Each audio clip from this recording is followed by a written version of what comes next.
dear students, this is the last part of chapter 2 in economics. Topic है आपका how to create employment, यानी रोजगार कैसे उपलब्ध कराया जाए, कैसे क्रिएट किया जाए, कैसे उत्पन्न किया जाए। तो इसके कई सारे तरीके हैं, बहुत सारे उपाय हैं, लेकिन फिर भी सरकार एम्प्लॉयमेंट क्रिएट कर पाने में असमर्थ रही है। कुछ पॉइंट्स है जो हम लोग बात करेंगे। Granting loans at lower interest rate पर लोगों को लोन मुहैया कराकर और हम एम्प्लॉयमेंट बढ़ा सकते हैं, जिससे कि लोग अपने नए कामों को स्टार्ट कर सके, शुरू कर सके। दूसरा, इन्वेस्टिंग इन इंफ्रास्ट्रक्चर मतलब रोड, बिजली, पानी, ये सारी सुविधाओं को अगर अच्छा बना दे तो अपने आप वो एम्प्लॉयमेंट को क्रिएट करेगा। यानी अच्छी इंफ्रास्ट्रक्चर कई सारे एम्प्लॉयमेंट को क्रिएट करने का एक साधन है, जरिया है। Increasing transportation and storage efficiency, अगर हमारी ट्रांसपोर्टेशन एफिशिएंसी अच्छी है, स्टोरेज कैपेसिटी अच्छी है, तो कई सारे इंडस्ट्रीज है जो इसके साथ लिंक्ड है और उन सारे इंडस्ट्रीज को बढ़ावा मिलेगा, प्रोत्साहन मिलेगा और वो प्रमोट होंगे। नेक्स्ट है promoting small scale industry. Small scale industries यानी लघु उद्योगों को बढ़ावा देना, उन्हें प्रमोट करना और उनको अच्छे से आगे बढ़ाना। नेक्स्ट पॉइंट है emphasis on education and training. Education, शिक्षा और ट्रेनिंग। तो एजुकेशन और ट्रेनिंग को अगर हम बढ़ावा दें, उस पर जोर दें, तो कई सारी एम्प्लॉयमेंट तो जनरेट कर सकता है और बहुत सारे बेरोजगारी को कुछ हद तक दूर कर सकता है।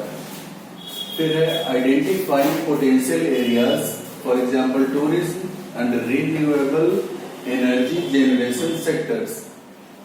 आइडेंटिफाइंग पोटेंशियल एरियाज, ऐसे एरियाज जिनकी संभावना हो एम्प्लॉयमेंट जनरेट करने की, यानी रोजगार को उत्पन्न करने की, उन सारे संभावित क्षेत्रों का पता करना। जैसे टूरिज्म, अगर टूरिज्म जैसे भारत जितनी बड़ी कंट्री है, उसमें अगर टूरिज्म अच्छे से डेवलप किया जाए तो हमारा जो पोटेंशियल है, हमारी जो कैपेसिटी है, उसके हिसाब से टूरिज्म बहुत ज्यादा एम्प्लॉयमेंट भी जनरेट कर सकता है, बहुत सारा रेवेन्यू यानी बहुत सारे पैसे की आमदनी करा सकता है। Applying government welfare schemes efficiently. आप सबको पता होगा हमारे यहाँ जितनी भी गवर्नमेंट स्कीम है उसका मैक्सिमम पार्ट बेकार जाता है, मतलब पैसे बाबुओं की जेब में चले जाते हैं और उसका सही फायदा लोगों तक पहुंचता नहीं।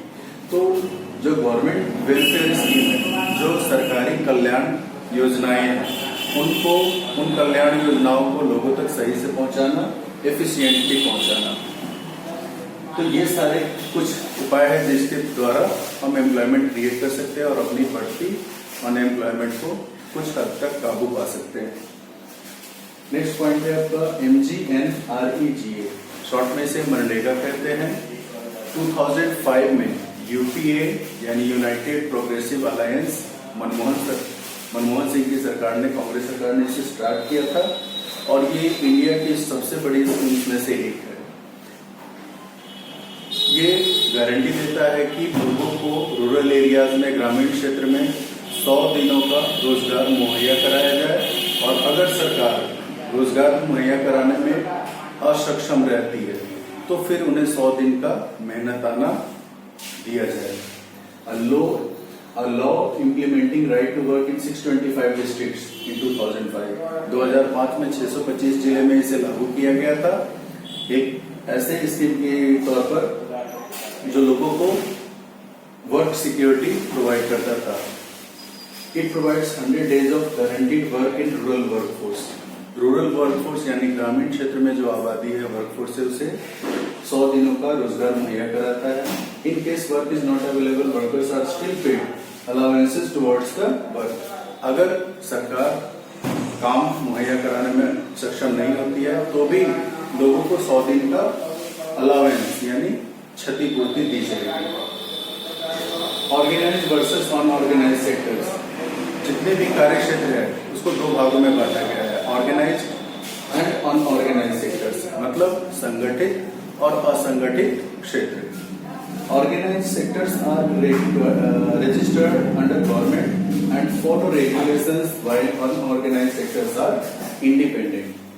Organized sectors वो सारे सेक्टर्स हैं सरकार की तरफ से रजिस्टर्ड है और सरकार उन पर अपना कंट्रोल रखती है, साथ ही साथ वो सरकारी रूल और रेगुलेशन को फॉलो करते हैं। जबकि जो अनऑर्गेनाइज सेक्टर है, असंगठित क्षेत्र है, वहां ये कोई क्राइटेरिया नहीं है, वो इंडिपेंडेंट होते हैं और अपनी मर्जी से अपने हिसाब से काम करते हैं। Organise sectors worker enjoy security but no security in unorganise sectors. Organise sectors में लोगों के पास काम की सिक्योरिटी होती है, सुरक्षा होती है, वर्क की गारंटी होती है, लेकिन अनऑर्गेनाइज सेक्टर यानी असंगठित क्षेत्र लोगों को वर्क सिक्योरिटी प्रोवाइड नहीं करता। Work timing and rules are fixed in organized sectors but not in unorganized sectors। काम का जो समय है और दशा है, दिशा है, वो सारे निर्धारित होते हैं ऑर्गेनाइज्ड सेक्टर यानी संगठित क्षेत्र में। किस तरह से काम करना है, कितना काम करना है, क्या टाइमिंग होगी, ये सारे सही से तौर तरीके फिक्स होते हैं। जबकि अनऑर्गेनाइज सेक्टर में ऐसा कुछ नहीं होता, अपनी मर्जी से काम होता है, अपनी जरूरत के हिसाब से काम किए जाते हैं। Organized sectors provides paid leave and many other facilities, but not in unorganized sectors। Organized sectors में paid leave होता है, यानी छुट्टियों में भी पैसे का प्रावधान होता है, उसके साथ साथ इंश्योरेंस, प्रोविडेंट फंड और बहुत सारी फैसिलिटीज है, पेंशन, ये सारी चीजें मिलती है। जबकि अनऑर्गेनाइज सेक्टर्स ये मुहैया नहीं कराता। Organise sectors are government jobs and large enterprises like tutors, small stores and are unorganise sectors. जो बड़े गवर्नमेंट सेक्टर्स है या प्राइवेट में भी जो बड़े एंटरप्राइजेज है, पब्लिक सेक्टर एंटरप्राइजेज है, वो सब ऑर्गेनाइज सेक्टर में आएंगे। जबकि जो छोटे मोटे काम है जैसे टीचर्स, प्राइवेट टीचर्स या जो छोटे छोटे स्टोर्स है वहां काम करने वाले लोग, ये सारे अनऑर्गेनाइज सेक्टर के एग्जाम्पल है। Classification of activities in sectors. Sectors में एक्टिविटीज को हम कैसे क्लासिफाई करें, तो दो मेनली सेक्टर माने गए हैं, ऐसे फर्दर डिवीजन भी है। एक तो private sectors, government owns most assets and provides all the services, for example railways and post office. Private sectors में मैक्सिमम जो असेट्स है वो गवर्नमेंट के कब्जे में होता है। अगर पब्लिक एंटरप्राइज भी है तो उसमें भी 50, अगर गवर्नमेंट का इन्वॉल्वमेंट है तो गवर्नमेंट 51% स्टेक अपना रखती है, यानी 51% भागीदारी सरकार अपने हिस्से में रखती है, जबकि 49% भागीदारी को अनऑर्गेनाइज सेक्टर में बांट दिया जाता है, जो